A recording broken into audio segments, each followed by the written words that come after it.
Good afternoon, everyone. I'd like to welcome you to the City of Santa Barbara Planning Commission meeting for November 18th, 2021.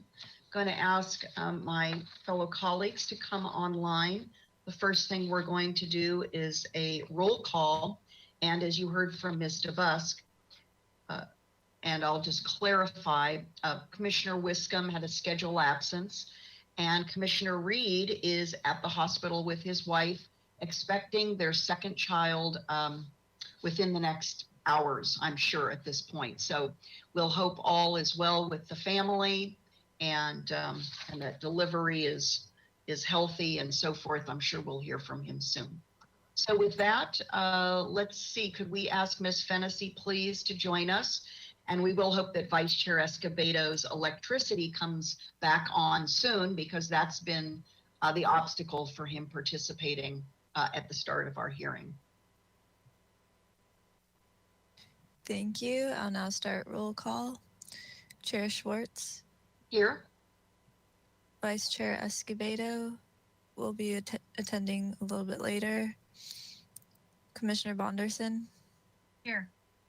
Commissioner Higgins. Here. Commissioner Lodge. Here. Commissioner Reed is absent and Commissioner Wiscombe is absent as well. Thank you. We have a quorum. Thank you, Ms. Fennessy. Now we'll go to preliminary matters, and we'll ask Ms. DeBusk to join us. The first item is requests for continuances, withdrawals, postponements, or addition of X agenda items. Thank you, Madam Chair. We have none. Any announcements or appeals? Yes, thank you. I did just want to announce that our next Planning Commission meeting, which is scheduled for December 2nd, will be held using the Zoom platform rather than GoToWebinar. So you will be receiving more information about that, and we'll be holding a test to get you familiar with all of the controls, et cetera. But just wanted to give you and the public a heads up about that. Thank you. Thank you, Mr. Busk. And also, I've been in communication with Mr. Busk in response. I'm continuing to receive about when the Planning Commission may return to chambers at City Hall. Would you like to give just a quick announcement about an interim status on that? Sure, Madam Chair. At this time, we do not have a date for when we will return to chambers in person. It will not be this year, and we'll give you some updates next year as we learn more. Mr. Busk. Now let's go to review, consideration, and action on the November 4th, 2021 Planning Commission minutes. And before I go to Commissioner Bonderson, I did receive from Commissioner Higgins some detailed edits that he provided to staff, and I want to make sure that staff has those. And if there's any update there, so just hold tight, Commissioner Bonderson. Commissioner Higgins, did you have any further communication with staff that we need to reference regarding edits? Commissioner Higgins? Sorry about that, I hit the wrong button. Mm-mm. I just advised that I should narrate these changes right now, so I can do that. Yes, let's go ahead and do that then. Thank you. All right, so you're gonna have to scroll down. I'm gonna try to do this on the screen. Mr. Bolton, if you could roll down a little bit.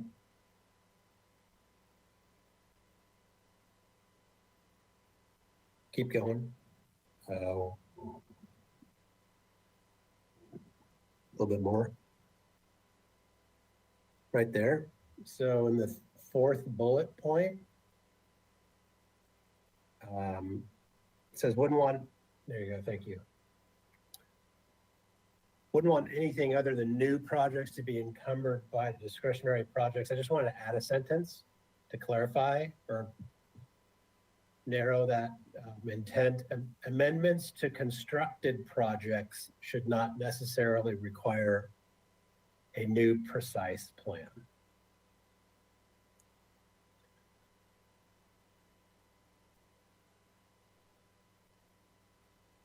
You want to keep going, Commissioner Higgins? Yeah, that's that right there. And so keep going. I think it's down a couple more pages on another subject.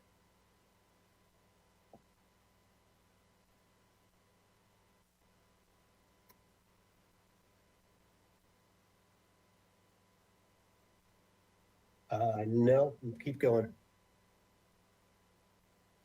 It's the last subject, I believe.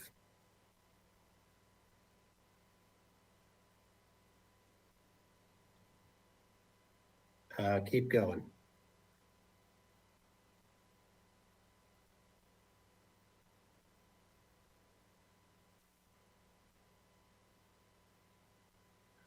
Yeah, there's just a typo in there on that first bullet.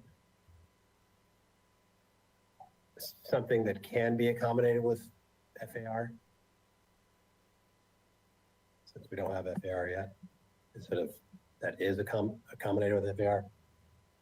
And then the second bullet, new sentence at the end of what's there, new sentence would say, would resist the temptation to keep changing the rules until the rules are settled. And I went back and listened to the hearing.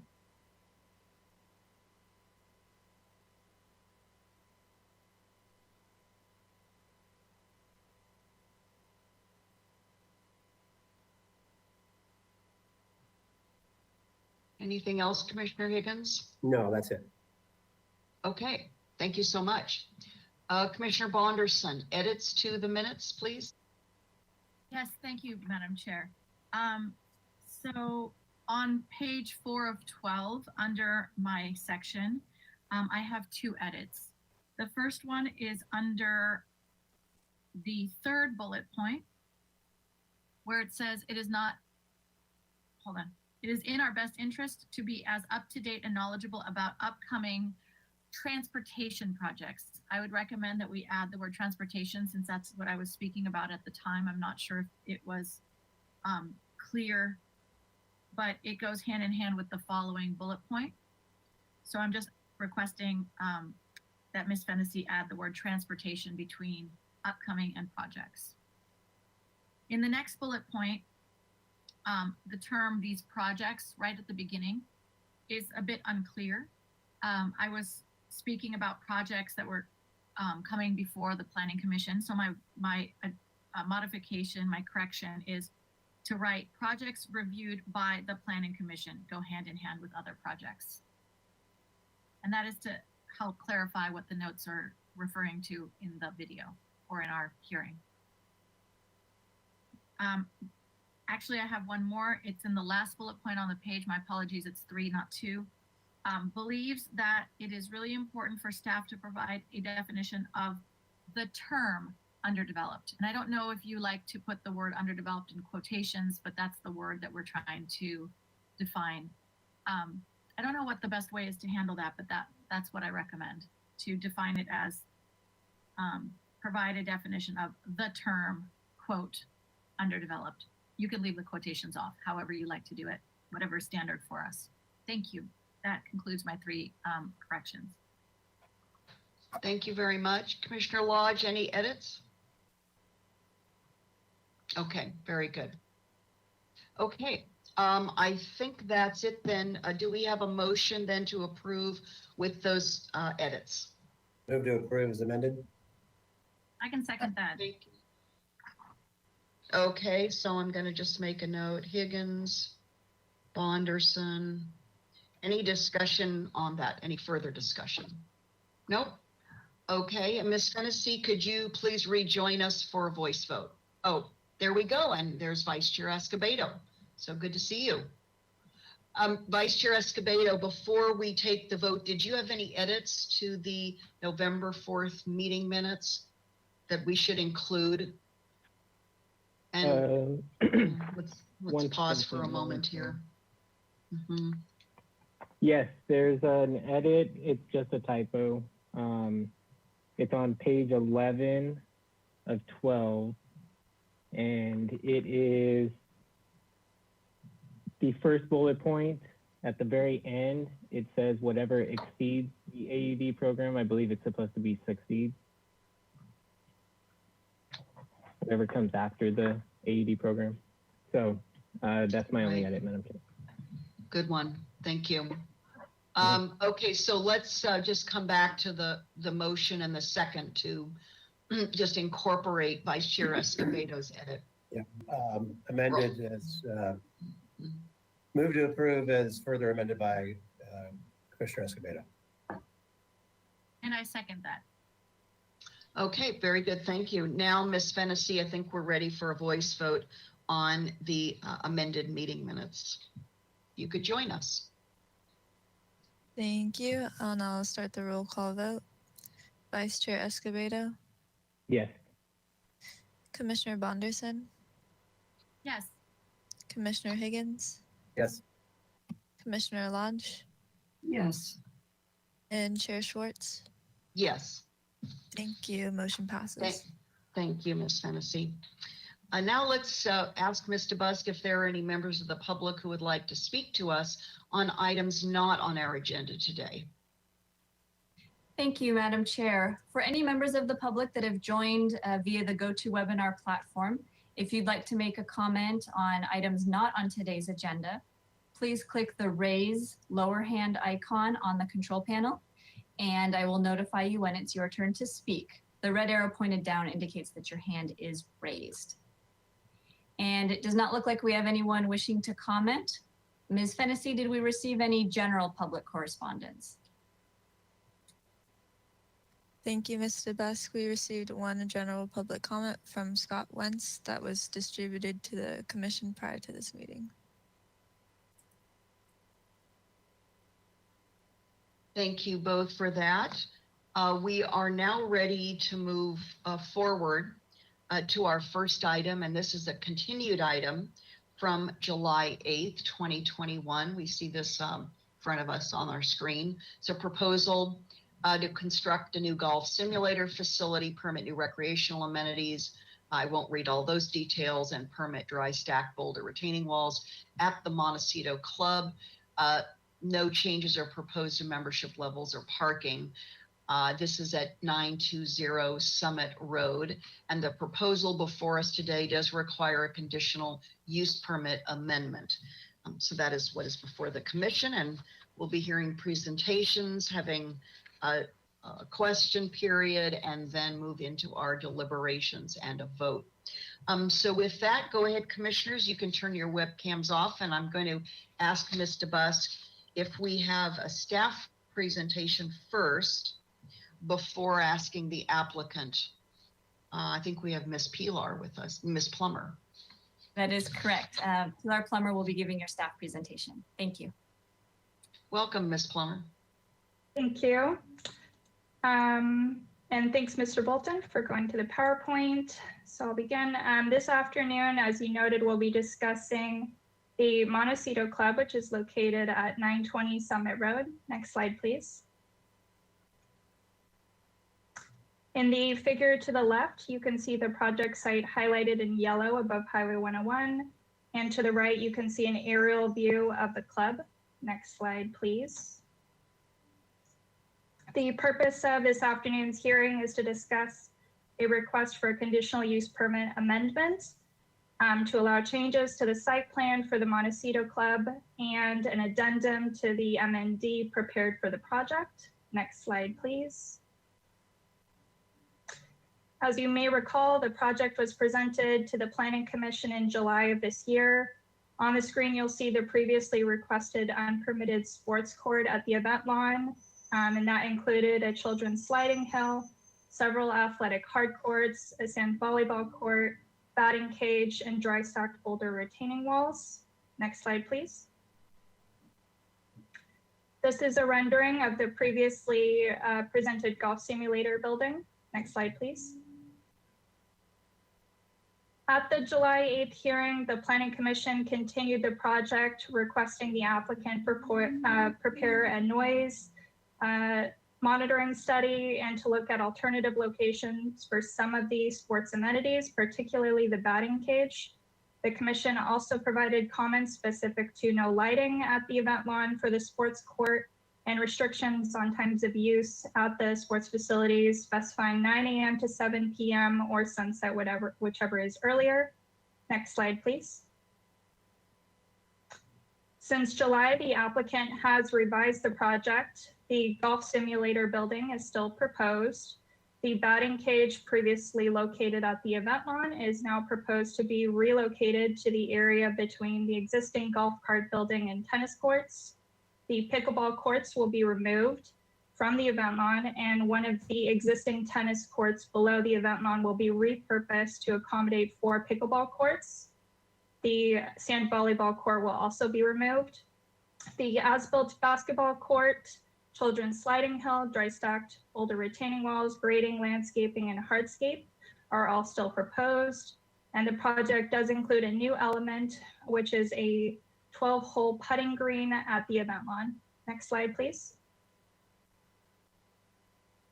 These changes were reviewed by the Architectural Board of Review on October 18th and by the HLC on October 27th. To the right, and I do realize it's quite small, but you can see the revised plan.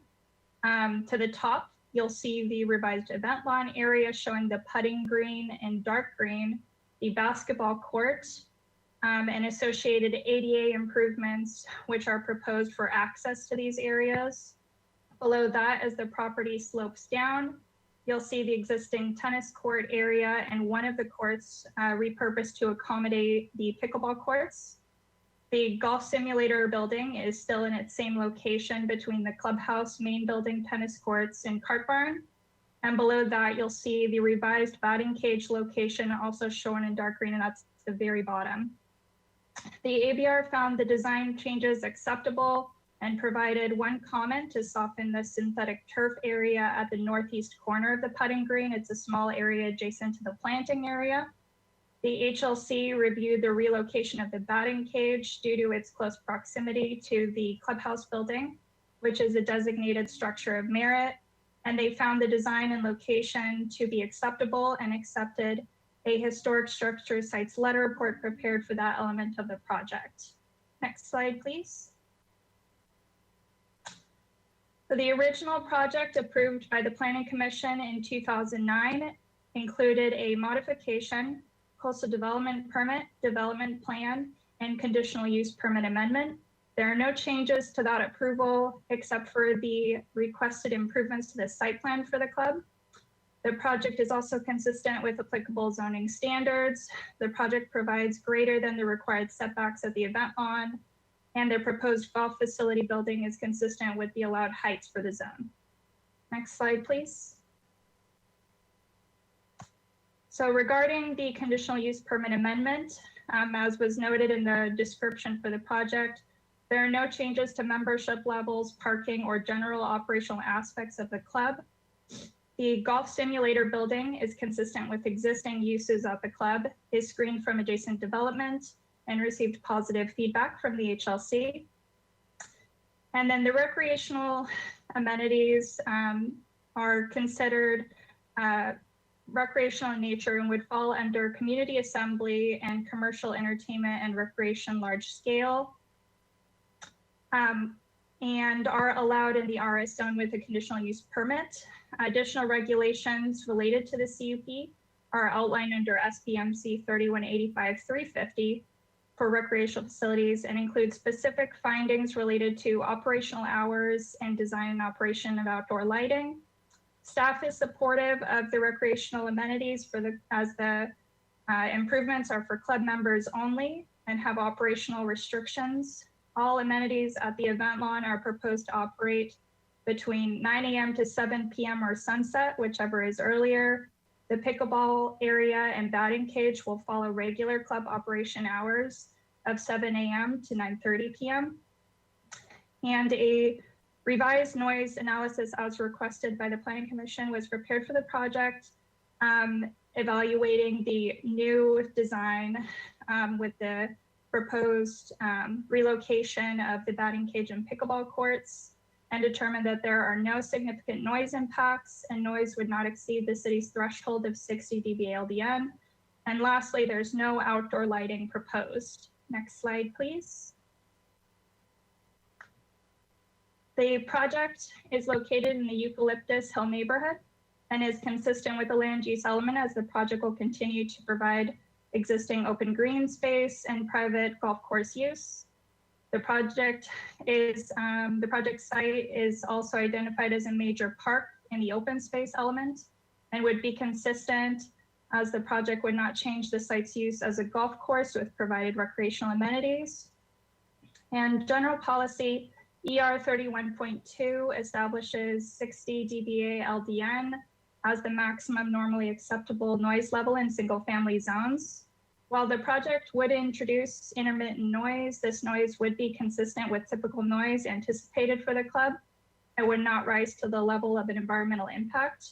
As previously stated, the noise analysis prepared by DUDEC considered simultaneous usage of all sports amenities and concluded that the results would not exceed 60 dBA LDN at exterior living areas of adjacent residential uses, nor create a significant increase in ambient noise levels. Next slide, please. And for context, the photo to the right, you'll see a view of the club standing up at the event lawn, looking out towards the historic clubhouse building and the existing tennis courts below. For environmental review purposes, staff prepared an addendum for the requested changes to the MND. This primarily included review of aesthetics, cultural resources, and noise. No significant impacts were identified related to aesthetics. As previously mentioned, there is no lighting proposed. There's no impacts to public scenic views, and all improvements received positive feedback from the HLC and ABR. The HLC accepted 2 letter reports, one in 2020 related to the golf simulator building, and one in September 21 related to the relocation of the batting cage. Both reports concluded that the project would have a less than significant impact on the designated clubhouse building. And related to noise, due to the existing site topography, all recreational amenities are sloped down and away from residences. With the relocation of the pickleball courts, those are approximately 182 feet and the batting cage approximately 380 feet from adjacent residential uses. Noise is also anticipated to be intermittent based on times of use, and construction noise is anticipated to be related to the golf facility and new putting green. Standard conditions to address temporary adverse effects of construction noise will apply. Next slide, please. And staff is recommending the Planning Commission approve the addendum to the MND and approve the conditional use permit amendment subject to the required findings and conditions of approval. Next slide, please. In your staff report, you received a draft set of conditions of approval. Staff is recommending the following update to number 1 under general conditions. This condition was intended to make neighbors aware of significant golf course maintenance, and the underlying text clarifies the type of work staff is suggesting to be noticed to neighbors. And this includes large-scale replacement of turf, large-scale tree installation, large-scale tree trimming. And that concludes my presentation. I do have additional slides if it comes up during the meeting related to the findings, which are outlined in more detail in the staff report. But I'll be here for questions throughout the meeting, and I'll turn it over to Mr. Welton from STEPS, who will be handling the applicant presentation. Thank you, Ms. Plummer. Welcome, Mr. Welton. Thank you. Thank you, Chair Schwartz and members of the commission. And thank you, Pilar, for that thorough report. I'm Steve Welton from STEPS, agent for the Montecito Club. And with me today is Sam Mathis to my right, the project architect from Earth Farm Associates. And we do have a short presentation for you today. As Pilar identified, we've made some major project modifications in response to the concerns raised by your commission. If you would go to the next slide, please. We'll review the changes. And then I'll try to be quick where Pilar already covered it, but we did remove the sand volleyball court and the associated trellis next to it. We relocated the pickleball courts, as we'll go into a little more detail in a moment. We relocated the batting cage significantly further south, and we'll show you where, and replaced the above elements with a practice putting green. The pickleball court, if you go to the next slide, please, thank you. A little more detail. Starting at the top, I guess the practice putting green, you can see highlighted in green there surrounding the basketball court, and it replaces the pickleball courts and sand volleyball court in the batting cage area. And then down to the lower left, you can see the pickleball court has replaced one of the existing tennis courts, repurposed that. And that is about 30 feet or 40 feet below the event lawn area and well screened from neighboring properties. And then to the bottom of the page, you can see the batting cage, and that is nestled in between the cart barn and the tennis courts, and another 15 or so feet below the tennis court level. And there is a retaining wall and earthen berm separating that from neighboring properties, and of course the cart barn itself from the south, so it's really not visible from anywhere off the course, or really in most places on the court. Next slide, please. Quickly on this one, Pilar mentioned we did receive very positive comments from each of the design boards, and we do hope to return to them soon for final design review approval and to complete the abatement. Next slide, please. So, as I related, the ownership is taking your commission's concerns seriously, and the revised locations will eliminate the significant acoustic impacts from the pickleball and batting cage. And while, and this was relayed by Pilar, but what seemed intuitive to us that the noise impacts have been abated, we still asked for Jonathan Leach and Dudek to model proposed changes. And their analysis confirms that the project falls well below all city noise thresholds for significance, even in what I call a unicorn situation where all the activities are at full use simultaneously. So we thought that was an encouraging sign. And if you go to the next slide, I want to hand it to Sam Mathis just to go through some more details of the improvements. Again, thank you, Steve. So again, the relocation of the pickleball courts, there were 2 of them up next to the basketball court, as you recall, and also the elimination of the sand volleyball court at the northwest side, as well as the seating area, all were in effect listening to the commission and listening to the neighbors. Those were relocated further away, And in place of that, we have a synthetic, very sustainable putting surface for practice of the putting art in the game of golf on this facility. And there'll be different holes varied around the basketball court. And that's all accessible from the parking lot, ADA parking spot, and a very gentle, less than 5% ramp that allows for the accessibility to come from the parking lot and the main club to all these facilities. The rest of the event lawn is a paspalum low, very drought tolerant turf that's used for the other events. That's not been changed. As you noticed, the pickleball courts are taking one of the existing courts at the far west end of the tennis court complex. As Steve mentioned, it's some 20, 30 feet vertically below the event lawn. It has a retaining wall and substantial established landscaping that screen it visually, as well as I think the topography does a very nice job being 260 feet or more away from the property line of concealing or softening any noise from the tennis complex. And again, it's been there, now it's just a different activity on that court. I think on the next slide, Sam, if you go to the next slide, Sam, you might be able to get some close-ups on those. Blow up. Yeah, so that, I'm sorry that's so light and so small, but that shows you kind of in image, there are additional holes that will provide variety of putting aspects that will allow for practicing putting before and after the game of golf. The sliding hill remains, it's all synthetic. The basketball court is the permitted aspect that is not changing. That's the only active area that's still there. That shows the arrow, the red arrows that allows for accessibility from the parking. Next slide will show the batting cage or the pickleball court. Pickleball, yeah. Yeah, and you can see the pickleball courts are divided with planters that are on the court to allow for a little bit of an individual game for each of those. Instead of just 2 courts, this allowed us to go to double that amount, which this game is catching on quite rapidly, and everybody seems to want to play pickleball. So this now is a very good facility for that, and very much removed from the neighbors' visual impact as well as noise. You can see at the bottom of that, the red line allows for accessibility from the parking lot the same way for this to be ADA compliant. Slide.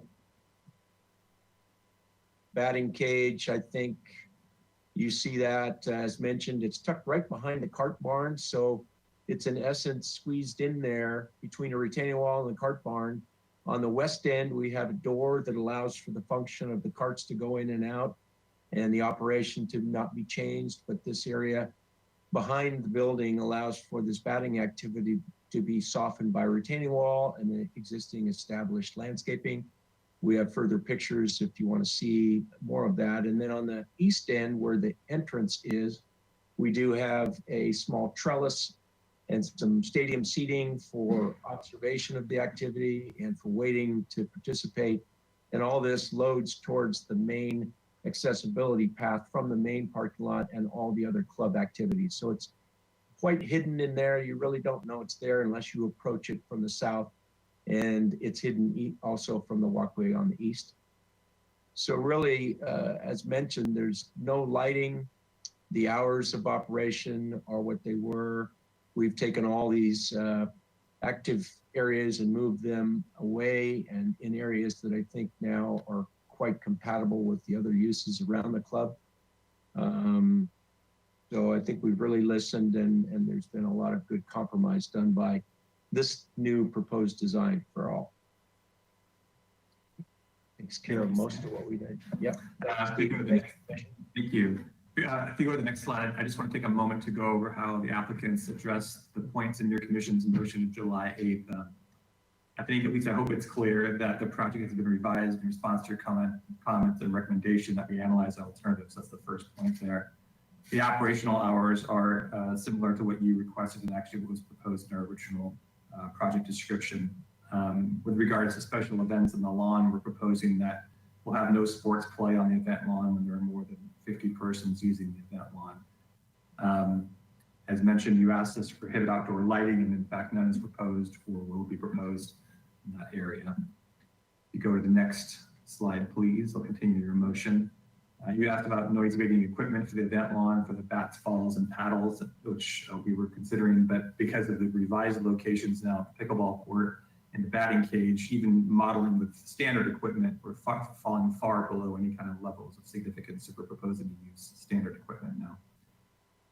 With regards to signage, similarly, because of the relocated major noise and elements, we don't feel that's necessary any longer.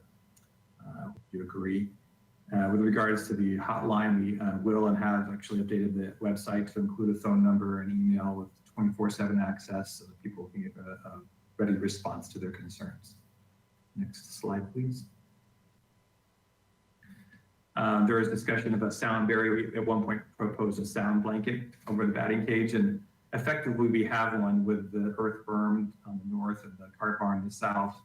And also because it's several hundred feet further away, the noise impacts from that are significantly muted now. Then in regards to the noise study and monitoring, but because the project removes all significant noise impacts, we are proposing not to have any future monitoring of the site. We did do the noise memorandum to analyze the potential impacts as the project is proposed with full use of the facilities, and it did show, I mentioned, that it was not a significant impact. And then there were a couple of comments about the technical reports for the lawn extension, and we do fully intend to provide all required technical analyses to the city for grading permit plan check review should your commission approve the project. There were compaction tests done during the course of operation, so those are available, and there are soil tests available as well. I believe that concludes our presentation. We hope your commission will agree that the applicant's been responsive to the identified issues, and our team's here if you have any questions. Thank you. Thank you both. Before we come back to the full commission for questions, I'm going to ask the two of you to go ahead and turn your webcams off, and for my colleagues to come on, and we'll ask Ms. DeBusk if there are any members of the public who would like to speak to us on this item today. Thank you, Madam Chair. For any members of the public that would like to comment today, please click the raise lower hand icon in the control panel. Each speaker will have 2 minutes, and you cannot donate time to another speaker. The red arrow pointed down indicates that your hand is raised. So this time it does not look like we have any members of the public wishing to raise their hand. We'll give it another minute, and in the meantime, I will ask Ms. Fennessy if we've received any public correspondence on this item. Thank you. We did not receive any written correspondence for this item. Thank you, and we still do not have anyone raising their hand to speak on this item. Thank you, Mr. Busk. Well, with no written correspondence, it certainly is a big difference from July 8th, right, colleagues? We're in a different place now, so that hopefully is an encouraging sign here. Let's come back to the commission for questions. Does anyone have questions of staff and or the applicant team? Commissioner Lodge. Thank you, Madam Chair. Just to, on page 149 of 182, it says, has the language which has been referred to in the presentation relating to lighting, and which it said none is proposed. I think it would be clearer if it said no temporary or permanent lighting will be provided.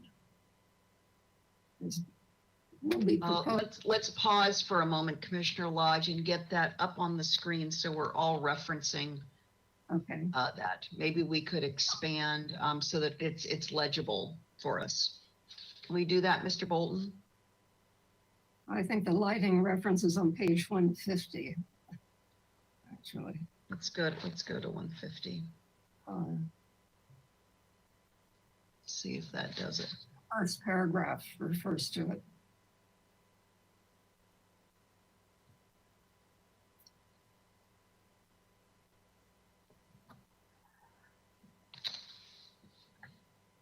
it gives a sense saying none is proposed. Is that the sense that it might be proposed in the future? And I just would like to make it clear, since that was the planning commission motion, in the planning commission motion, that'd be prohibited at the last review of this project. Why don't we ask Ms. Plummer? Well, who would you like to direct your question to? Do you want to direct it first to staff regarding how this is drafted? Yes. Ms. Plummer, could you rejoin us, please?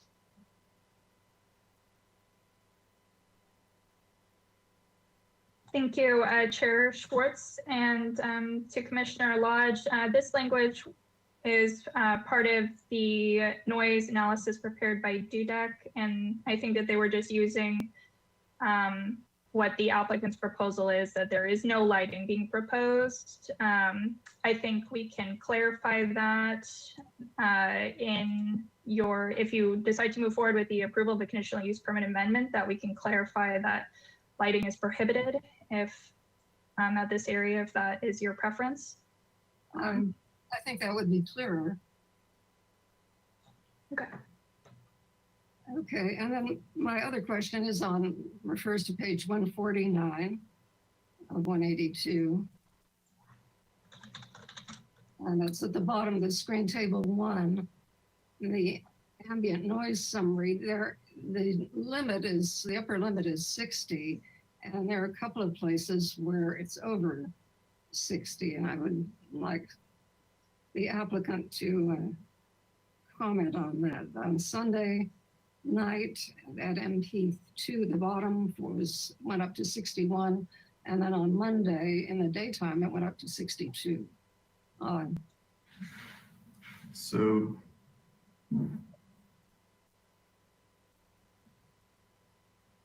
there you are. Thank you, Madam Chair, Commissioner Lodge. These appear to be the ambient noise measurements that you're looking at, meaning the project without any events. So these are just the current. Okay, so this is the freeway and everything else that's happening. Right. Okay. Background noise. Mhm. Okay, those are my only questions. Thank you.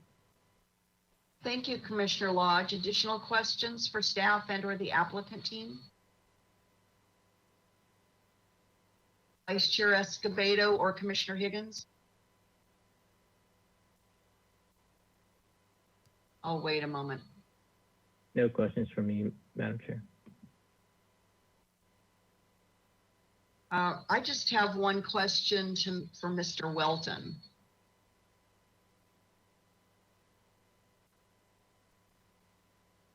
Yes. Mr. Welton, regarding updates to the Montecito Club website with contact information for any members of the public who have concerns, where is that noted on the website? That's separate from club member inquiries. That's a good point. We can make that clear if you like in the website that it's for inquiries for the general public. Well, I'm looking at the website now, and there's just one, as I understand it, one contact info tab with a phone number and an email.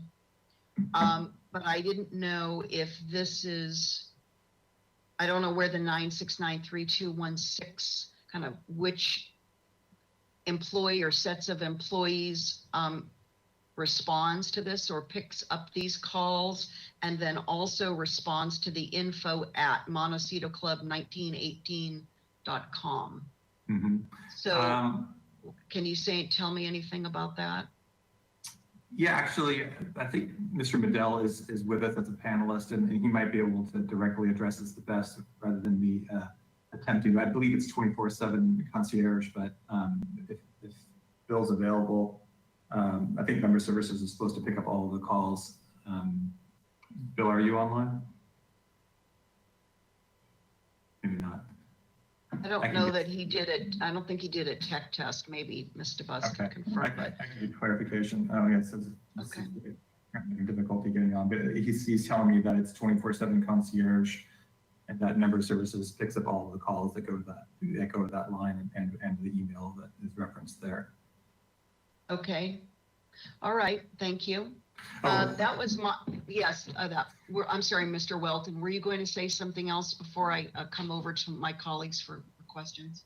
Yes, just because the issue on lighting it did come up. It was pointed out that during July 4th, there is temporary lighting at the end of July 4th and only on July 4th. That's historically been the case where the lights are turned on to allow people just to get back to their vehicles and off of the lawn. That's the only time that it's used. So wanted to bring that up.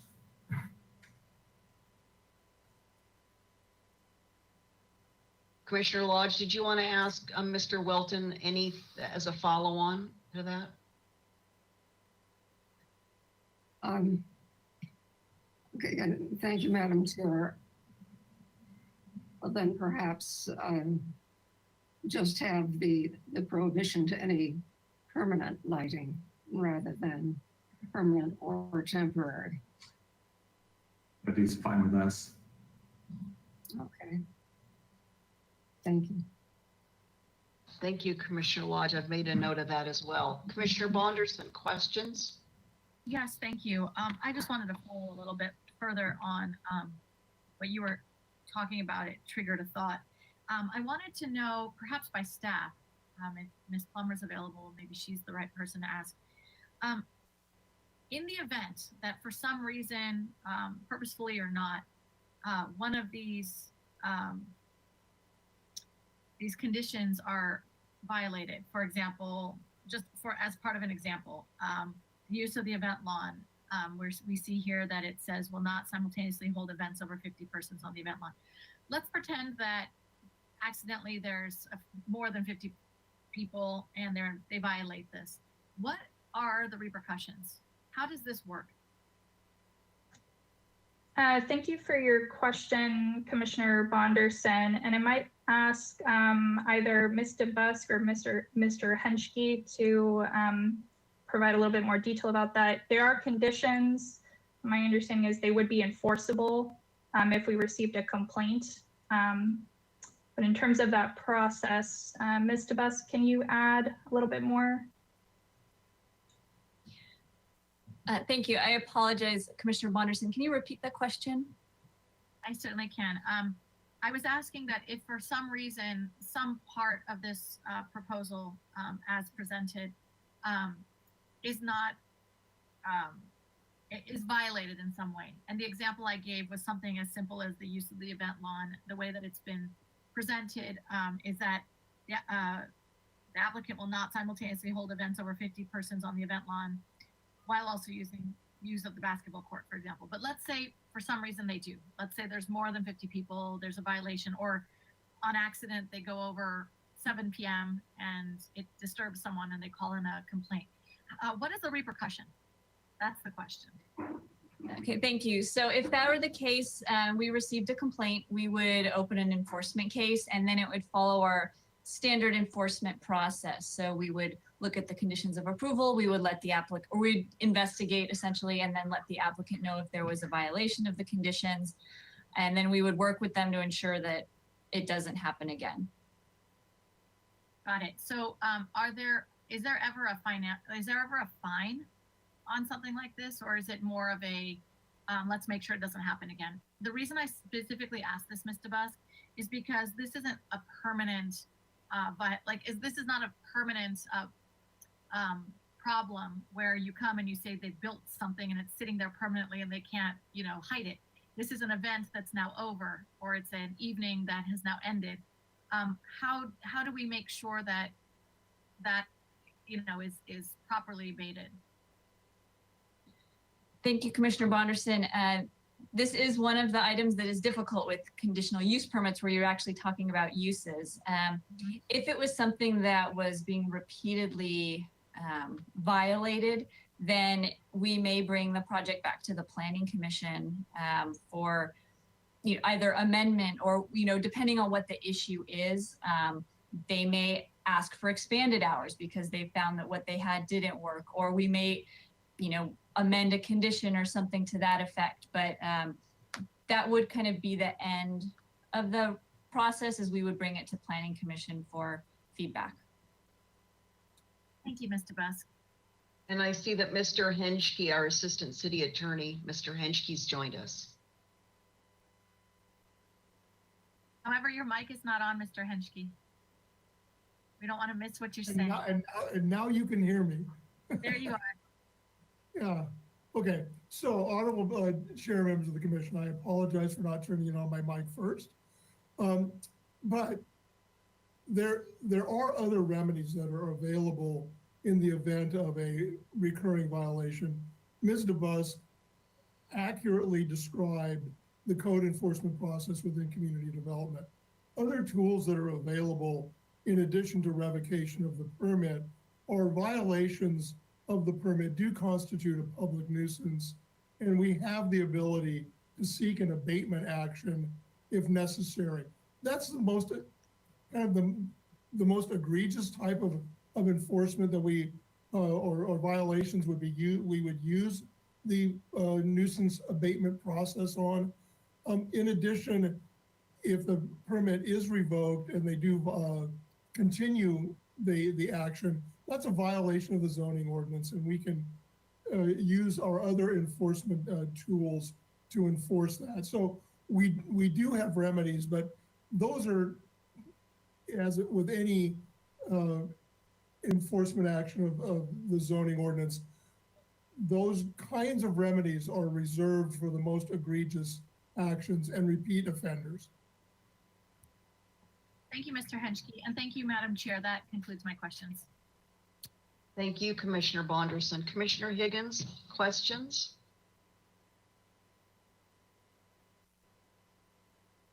Can't hear you, Commissioner Higgins. Hold on one moment, please. Sorry about that. Can you hear me now? Finding number 1. I have a question about that for staff. Okay, let's ask Mr. Bolton to pull that up. Hold on. So we're all referencing that at the same time.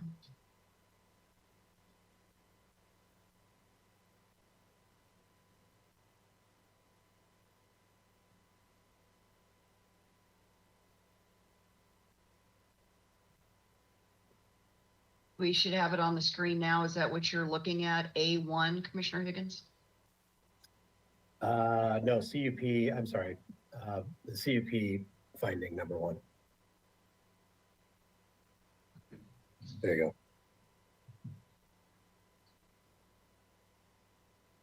So last sentence, consistent with the Muni Code, the rec facilities, the rec amenities are not considered standalone, given that they are only available to the club members.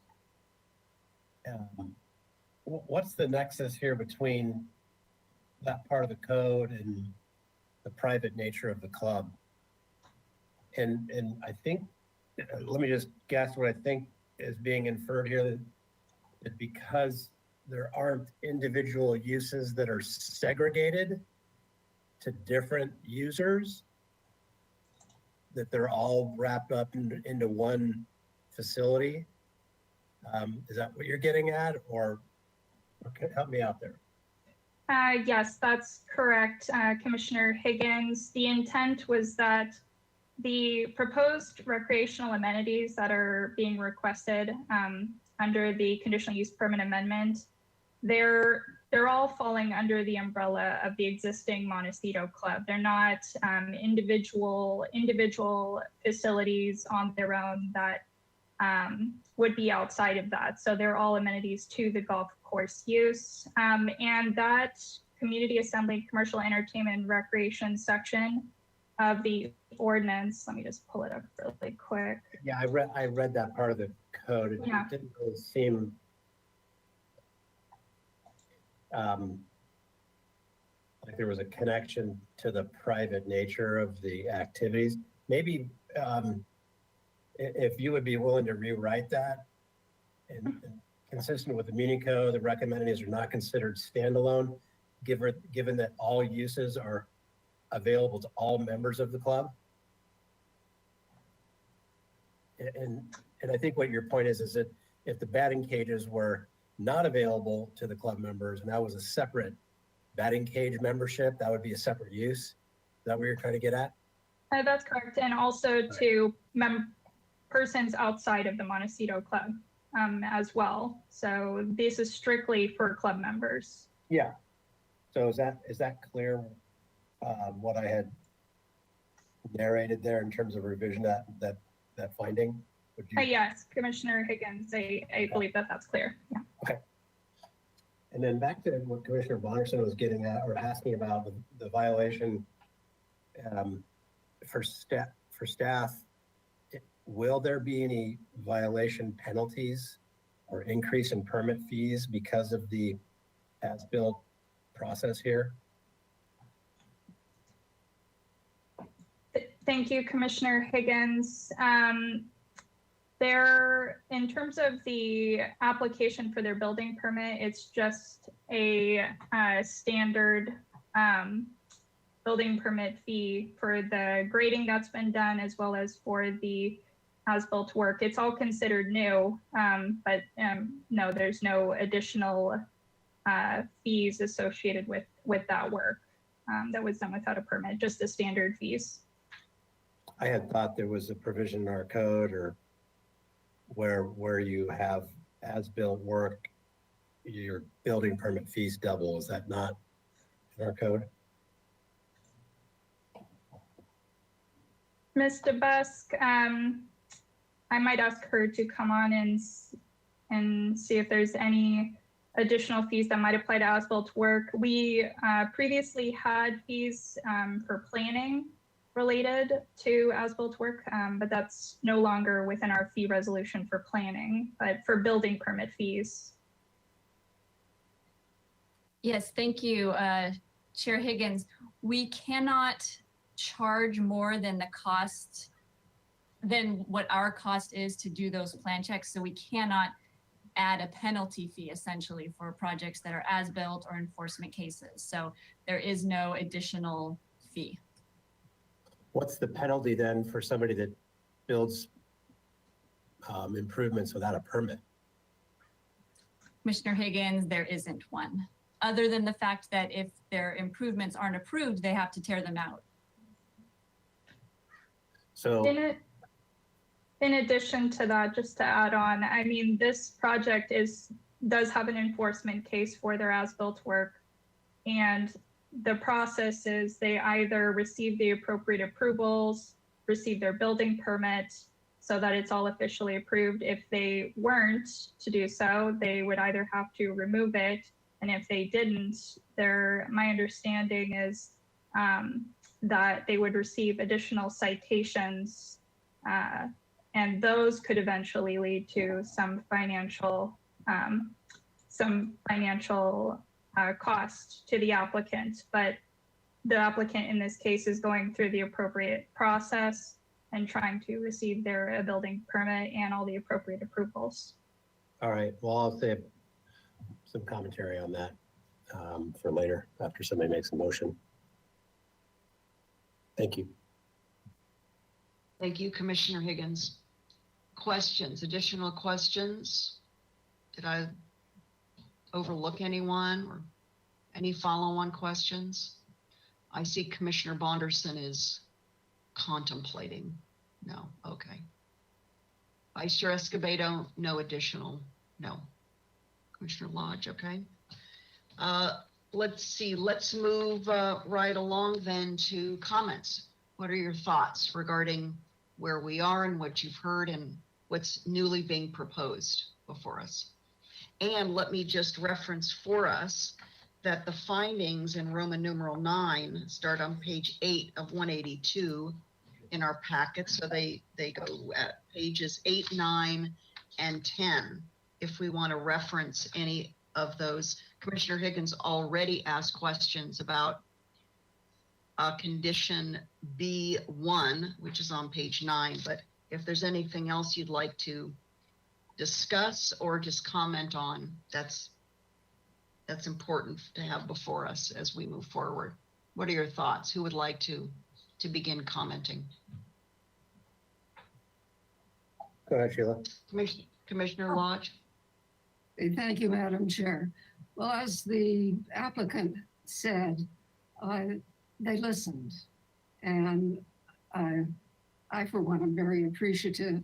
I think this should resolve all the problems that were engendered by the unpermitted work.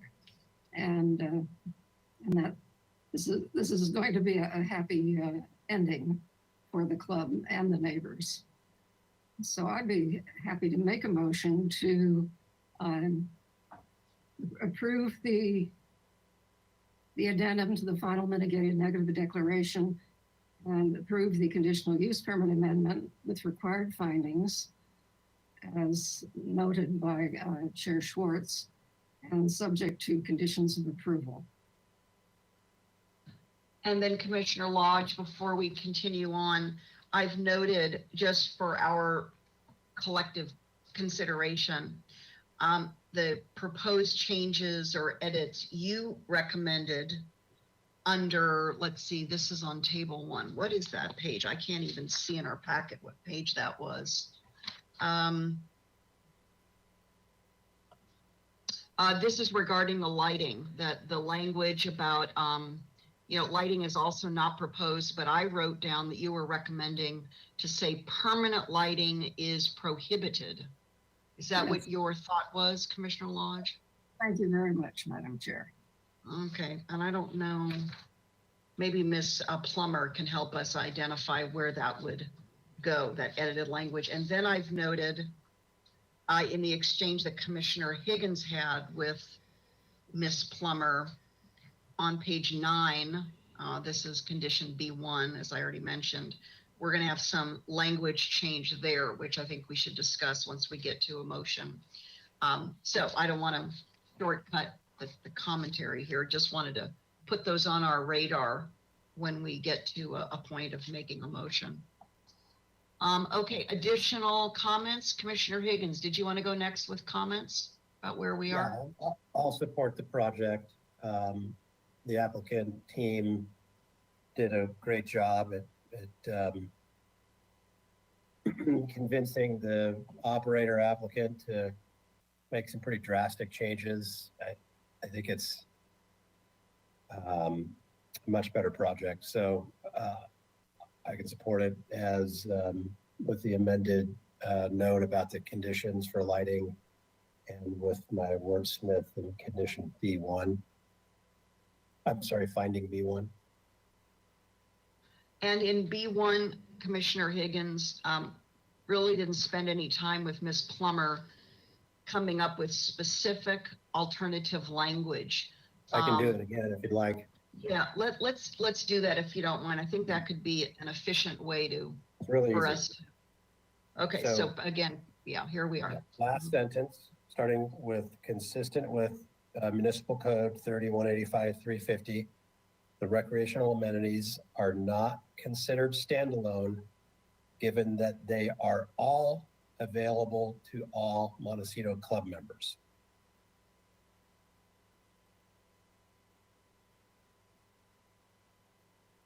So we're going to strike the word only and add the word all. And then after available, add another all.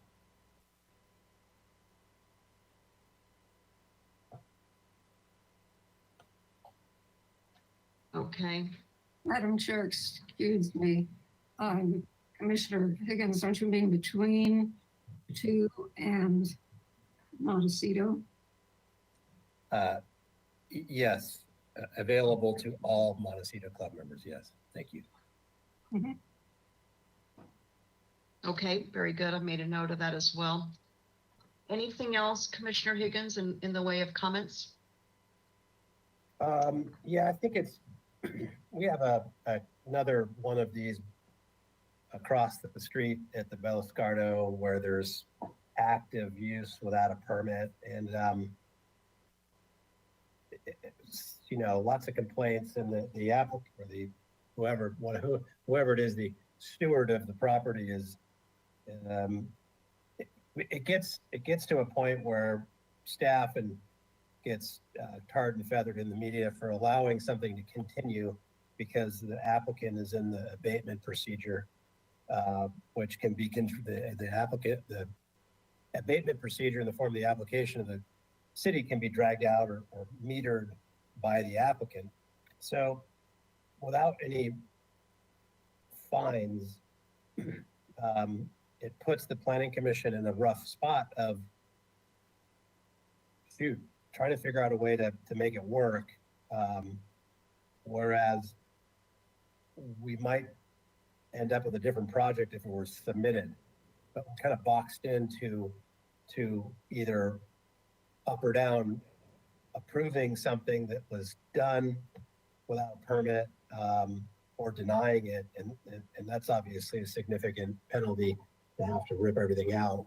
I think in this particular, so I'm speaking generally, in this particular case, we have pretty cooperative applicant team, notwithstanding the initial violation. But so they are suffering their own inherent penalty of demoing out a lot of improvements. But these violations of uses are tricky, and I had thought there was some kind of penalty that would follow the applicant through the building permit process. But what I'm hearing between the lines is coming to the planning commission is penalty enough.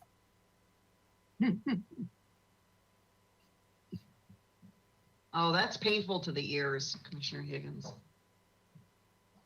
Bursting my bubble there. Okay. As I rotate off at the end of next month. At least on the abatement projects. There we go. Thanks for that qualifying. Okay. Okay. Yeah, Commissioner Bonderson. Oh, Miss Plummer, would you like to join us on this? Thank you, Chair Schwartz. I just had, regarding Commissioner Lodge's request for prohibition of lighting at the event lawn area. The suggested area that I think would work best is in the project description in the under recorded conditions agreement. They have the approved development, and just to add a line saying that permanent lighting is prohibited at that area, if that works for the commission. That works for me. Thank you. Okay, Ms. Plummer, we may need you waiting in the wings to insert that as we make the motion, just so we put it in the proper place. Thank you. Commissioner Bonderson, you had your hand up to go next with comments. Thank you. Thank you so much, Madam Chair. I am actually really, you saw my perplexed face earlier. I remain perplexed and a little bit frustrated that there isn't more of a enforcement type of language offered, in general. I hear Mr. Henschke, I understand how the rules work, and I just wonder where is the right time and place for us to improve our language. Clearly it's not here on this project, but I feel that it would be an appropriate venue to have that type of language, and we just don't have it available. I would like very much so to make sure that these conditions are upheld by the applicant. And I think that the only thing we can do here is to move forward in good faith, asking the applicant to please follow the rules from here forth. Unfortunately, that's pretty much all we have control on here. I hope that staff hears our interests and our concerns and perhaps finds a way to help us as a community oversee this better in the future, if that's going to be a language change in an ordinance or some other fashion that should be made a priority as soon as possible. Nonetheless, as the conditions are written, as the amendment is presented, I can support the findings as they are provided. I am in support of what Commissioner Lodge has added language-wise with the lighting, very, very wise language modification, and I'll leave it at that. I'm in support of this as it stands. Thank you, Commissioner Bonderson. Vice Chair Escobedo, your comments? Thank you, Madam Chair. I'll just echo similar comments. I want to applaud the applicant team and staff for coming up with a solution to all of the concerns that we brought up in the previous meeting. I think this is, the fact that we don't have public comment is probably a good sign that this works out for all parties involved. So I can support the findings with the proposed changes and happy to do so. Thank you, Madam Chair. Thank you. Back to you, Commissioner Bonderson, additional comments? Yes, thank you, Madam Chair. Please excuse me for returning. I didn't want to just be a Debbie Downer. I want to also commend the applicant team. I do note that they followed all of our recommendations. They made a sincere effort on such a big project to meet all of our requests, and that needs to be acknowledged. So thank you to the applicant team for doing so and doing it so gracefully. Okay. Any other comments before I make my comments? No? Okay. I know that July 8th, first I want to acknowledge, I know that July 8th was a painful hearing, I think for all involved.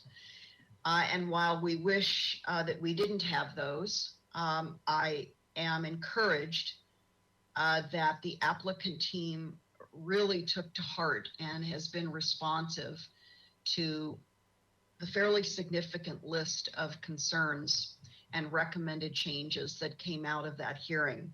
And I think that speaks volumes about the professionalism, the sage advice, I'm sure, that the applicant team gave the property owner. And as I've heard from some of my colleagues, and I'll just echo this, I certainly am going to remain optimistic now that the changed conditions of approval with this amended conditional use permit are really taken up in earnest in terms of compliance. I can't stress that enough.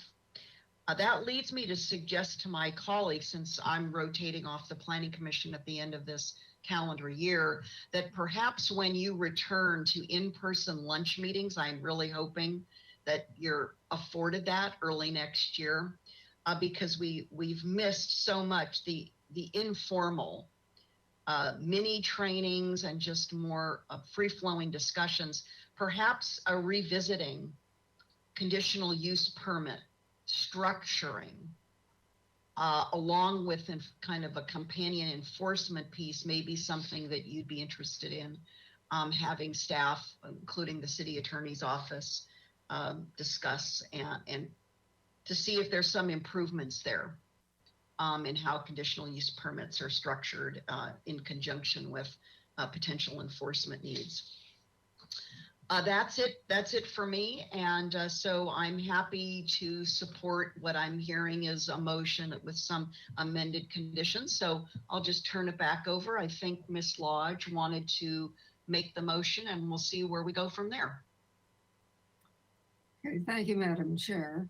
I move to approve the addendum to the final mitigated negative declaration and approve the conditional use permit amendment with required findings and subject to conditions of approval as amended in this meeting, including prohibition on permanent lighting and the changing of the wording relating to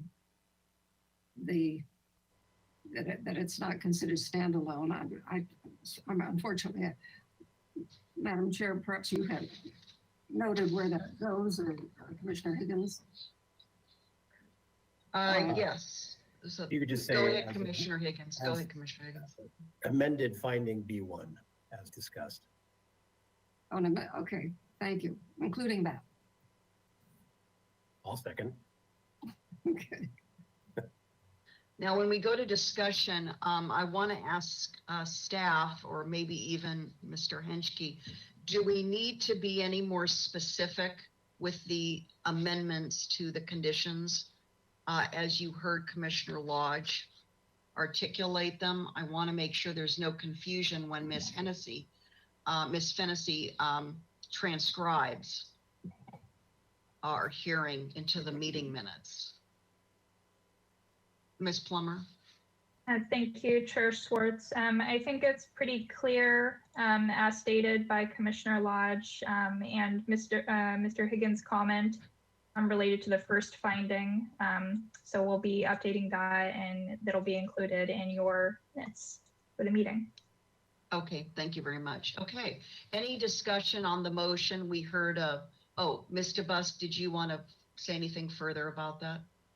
Yes, thank you, Chair Schwartz. I just wanted to ask the Commissioner Lodge if her motion included the recommended change to the condition that Ms. Plummer had shown on the screen with the maintenance. Maybe we can bring that slide back up, Mr. Bolton. Good point, Mr. Busk.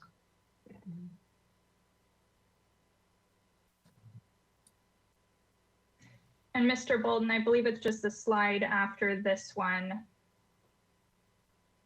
that has the updated language. Thank you. So staff's recommendation was just to update the language currently in the draft conditions of approval to the following: to specify significant golf course maintenance, and we explained specifically what those types of maintenance include. So the large-scale replacement of turf, large-scale tree installation, large-scale tree trimming that's expected to cause significant noise, dust, or other disruption to neighboring residences.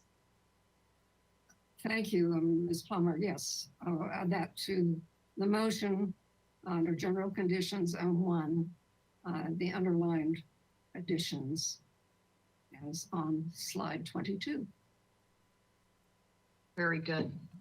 Thank you for bringing us back around to that, Ms. Plummer and Mr. Busk. So any discussion on the motion? Is made by Commissioner Lodge, seconded by Commissioner Higgins. No? Okay. Ms. Fennessy, will you please join us for a voice vote on the motion? Thank you. I'll go ahead and start the roll call vote. Commissioner Bonderson, Yes. Commissioner Higgins, Yes. Commissioner Lodge, Yes. Vice Chair Escobedo, Yes. and Chair Schwartz. Yes. Thank you. Motion passes. Thank you, Ms. Fennessy. Thanks to my colleagues. This concludes this item. Moving right along, we don't yet need a break, I believe, unless I see anybody asking for a 5-minute, but we usually wait a couple of hours into our hearing. We can go right along to our next and final item. Could we, oh, I'm sorry. Thank you, Mr. Busk. I need to come back to the appeal process. She's very good in reminding me of this. I was a lickety-split going right on to the next item.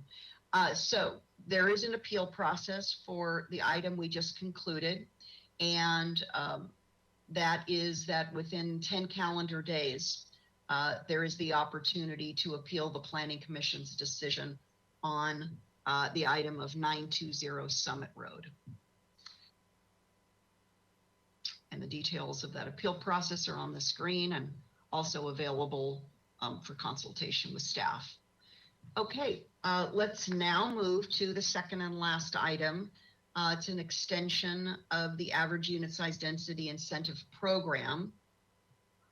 It's a proposal of the extension, and let's go ahead and ask staff to join us for this. And while we're doing that, so this is on page 1 of 4. This is item 4, page 1 of 4 in our packet. And we have a recommendation from staff to amend the municipal code to extend the duration of this program to February 15th, 2023, which would coincide with our city's requirement to adopt the next housing element. Welcome, Ms. Metzger. Good afternoon. Thank you, Chair Schwartz and commissioners. We could advance to the next slide, please. So we are here before you, as you just heard from Chair Schwartz, to extend the AUD program to February 15th of 2023. And unlike recent hearings that I've been before you on, this is the only item we're discussing today, so it should be pretty short and sweet.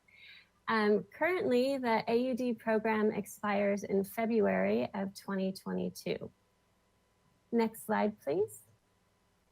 to step back just a bit and give you some background on the purpose of the trial period, it was to adjust and evaluate different aspects of the AUD program due to the fact that it was a new program for the city in multi-unit housing.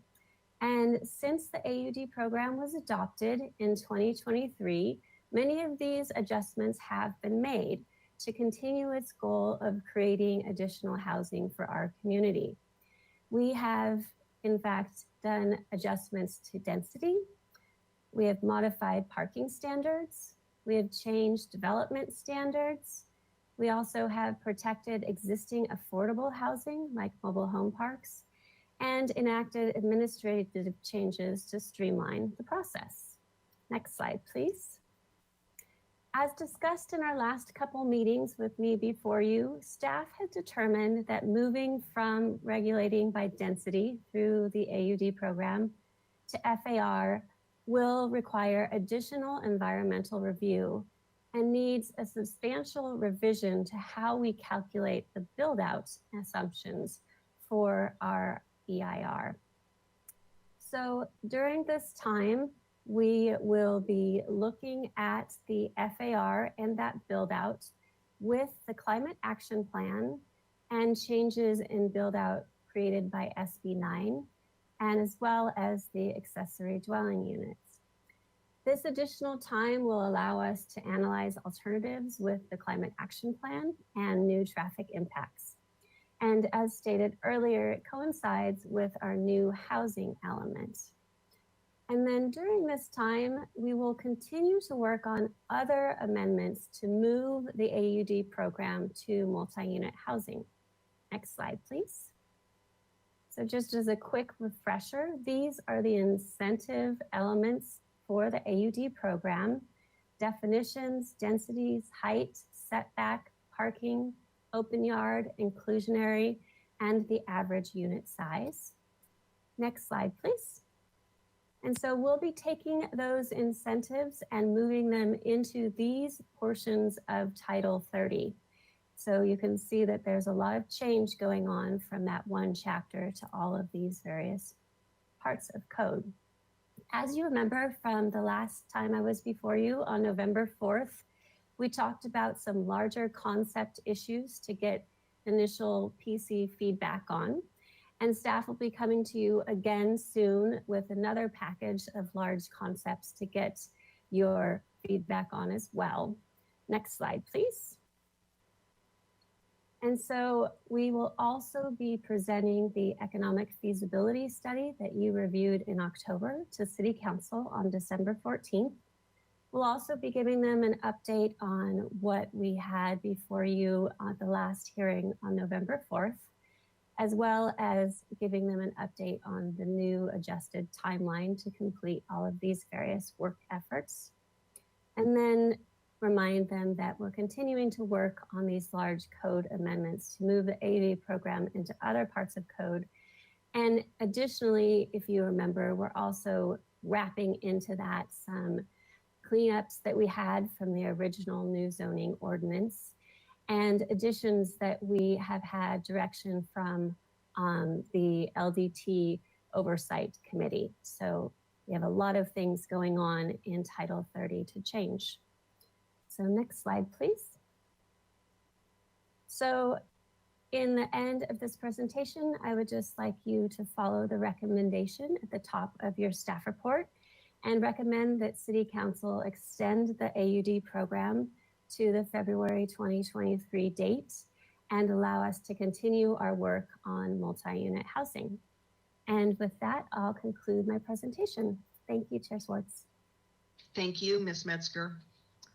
Colleagues, before we go to questions, let me ask Mr. Busk if there are any members of the public who would like to speak to us on this item today. And I'll ask my colleagues to come back on screen and we'll first see if we have public comment.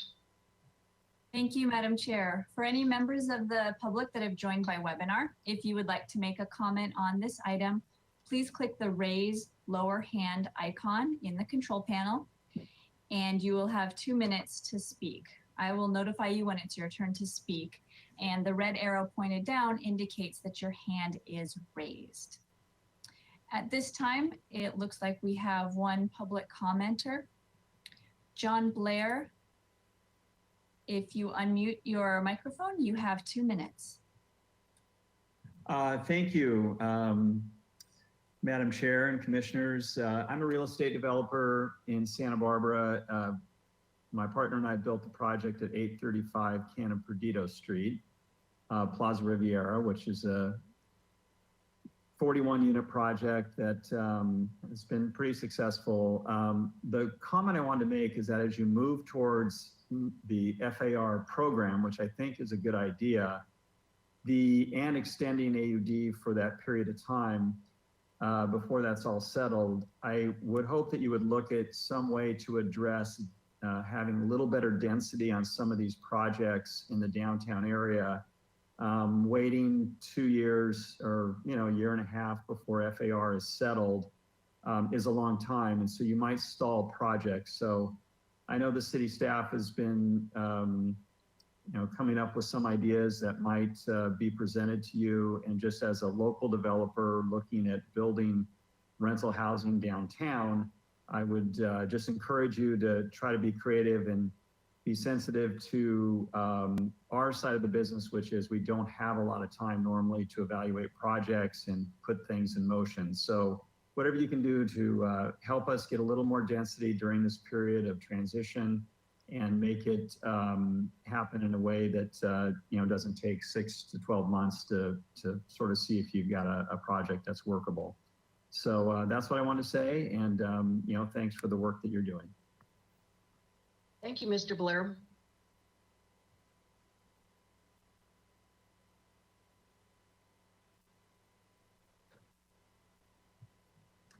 Thank you, Chair Schwartz. At this time, there is no one else that has raised their hand to comment on this item. Ms. Fennessy, did we receive any written correspondence?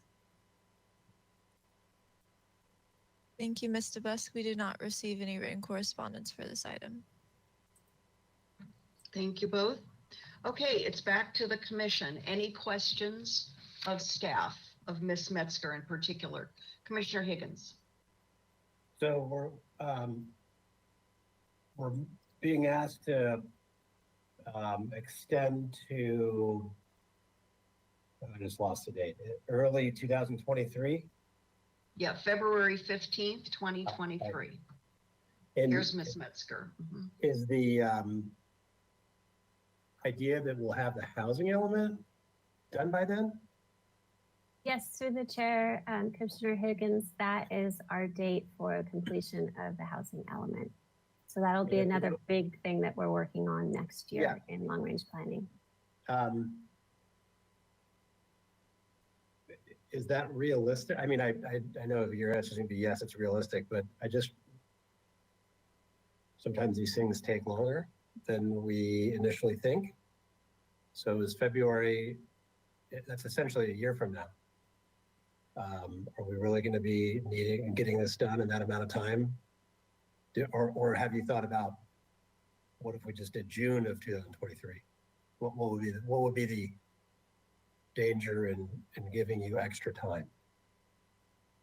Commissioner Higgins, through the chair, we feel that having this additional extension, like Mr. Blair talked about, is a problem with people that were really excited to move to FAR. So we are committed to finally making this date with the housing element. Right. And also, I don't know if Mr. Gullett is on or not, but I believe we have to get it to HCD, the housing element, by that date. So it's kind of like another reason to keep us on track. And we're going to be doing environmental review though during that period, or the period running up to that. Okay, well, that's fine. I appreciate that. That's my only question, Madam Chair. Thank you. Good question, Commissioner Higgins. Any other questions for staff?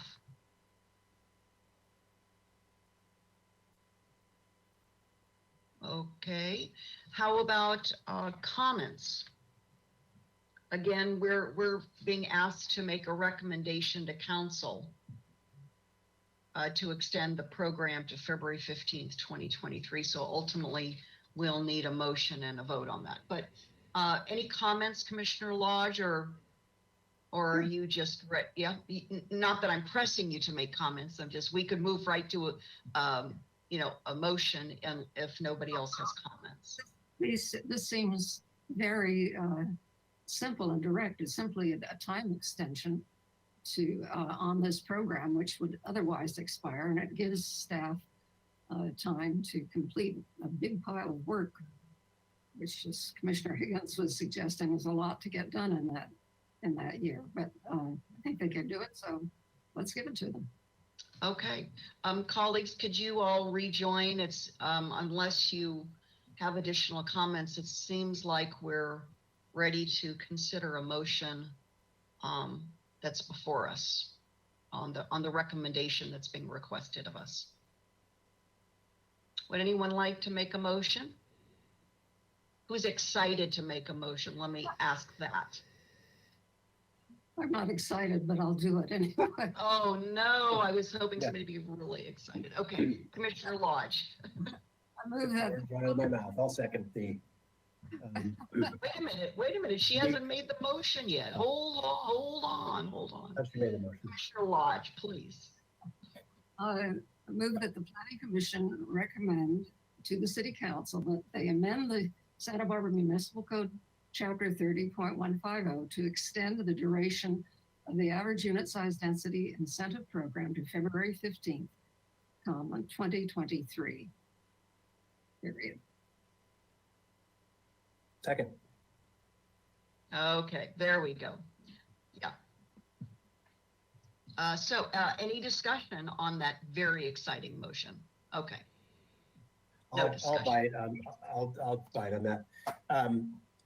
I appreciate the deadline, and it's aggressive given how complicated the item has become, and a housing element update is no walk in the park either. I voted against this extension at one point because I thought we needed, when it was before us a couple of years ago, even though staff already had, the votes were already in to extend it. I wanted to make a point, taking a page out of Commissioner Jordan's playbook, about going back to variable density, because we needed a reminder with all the opposition to AUD. Everybody, in my opinion, forgot how much the different set of problems variable density introduced to our community. And so I just want to make a point.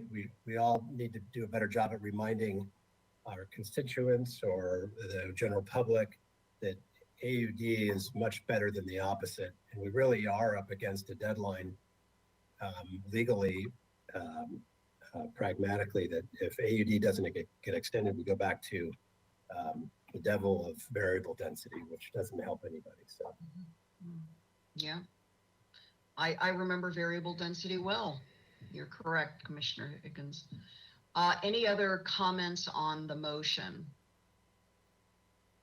I'll just say, and it's really a general commentary, since it's going to be up to all of you and newly appointed or reappointed commissioners for the next 2 years. This is the heavy lift. There's so much that has to go into consideration of amendments, revisiting our housing element, incorporation of new state laws. So I'll be following it closely from the sidelines and very interested to see how the work unfolds. So with that, I guess we're ready. Vice Chair Escobedo, did you want to say anything? No, we're ready. Ms. Fennessy, could you please join us for a voice vote on the motion? We had Commissioner Lodge make the motion. Almost got eclipsed by Commissioner Higgins, but yes, he seconded it, and we're on our way. So Ms. Fennessy, could you please join us to wrap this up? Thank you, Madam Chair. I'll start the roll call vote. Commissioner Higgins, Yes. Commissioner Lodge, Yes. Vice Chair Escobedo, Yes. Commissioner Bonderson, Yes. and Chair Schwartz. Yes. Thank you. Motion passes. Thank you, Ms. Fennessy. Very good. That was our second item. And that's just to recommend an extension of a program. I don't need to read any kind of an appeal language there. So now let's go to our administrative agenda as we look to conclude our hearing today. Short and sweet. Committee and liaison reports. Do we have a staff hearing officer liaison report, Commissioner Higgins? Negative. Negative, okay. Other committee and liaison reports. Anything else noteworthy? Was there a State Street master plan meeting this week? Just inquiring. Yes, Madam Chair, there was. I'm not in a position to present on it yet, Okay. but I will present.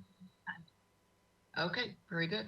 I haven't had a chance to watch that on replay, but I will. Over the holidays, you know, a little holiday cheer for me. I can simply report, and perhaps this is the report. I can simply report that we focused some time on putting together our personal goals and mission, and what we hope to achieve as a group. One of the highlights was adding the expression of spiritual collaboration to our goals, to make sure that we are working together and we are prepared for friendly conflict and discussion. Seems to be that the group is moving forward in establishing the direction we'd like to go, and laying down some groundwork on basically the way we're going to conduct our committee, our board, advisory committee. Anything beyond that, I will look at again and report the next time. But that was the main kind of, I would say, highlight in my opinion. Okay, thank you, and thank you for continuing to serve on that. Any other committee or liaison reports? Vice Chair Escobedo. Thank you, Madam Chair. Just a note that tomorrow there's going to be a design standards work group meeting at 10 o'clock. It's going to go to 10 to 11:30. And information can be found on the city's website. Very good, thank you. Anything else? No? Okay, we move through our items very expeditiously today. Thanks to everyone. Thanks to staff, the applicants, members of the public. That's it. We're now looking ahead to the Thanksgiving holiday. I hope everyone has some relaxing plans and stay very safe as we move into our final month of the year. We still have more work to do, but we'll see everyone in early December. So please stay well, and we'll see everyone then. Bye-bye. Our meeting is adjourned.